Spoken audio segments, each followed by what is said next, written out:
ఈ ముగ్గు వచ్చేసి నాగవేణి వేసింది. నాగవేణి నెంబర్ 4. ఓకే ఫ్రెండ్స్, ఈ నలుగురిలో మీకు ఏ ముగ్గు నచ్చితే ఆ ముగ్గుకి 1వ నెంబర్ అయితే 1, 2వ నెంబర్ అయితే 2, 3వ నెంబర్ అయితే 3, 4 అయితే నెంబర్ 4 మీరు కామెంట్ చేయండి ఏ ముగ్గు నచ్చిందో. ఓకే, నాగవేణి ముగ్గు వచ్చేసి ఇది 4వ నెంబరు. నాగవేణి ముగ్గు నచ్చినట్టయితే 4వ నెంబర్ అని కామెంట్ చేయండి.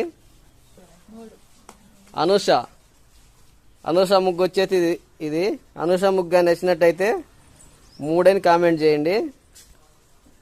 రమ్య ముగ్గు వచ్చేసి ఇదన్నమాట, చిలకల ముగ్గు. రమ్య ముగ్గు నచ్చినట్టయితే 2 అని కామెంట్ చేయండి. సంధ్యా ముగ్గు వచ్చేసి ఇదన్నమాట, సంధ్యా ముగ్గు అని మీకు నచ్చినట్టయితే 1 అని కామెంట్ చేయండి. ఓకే.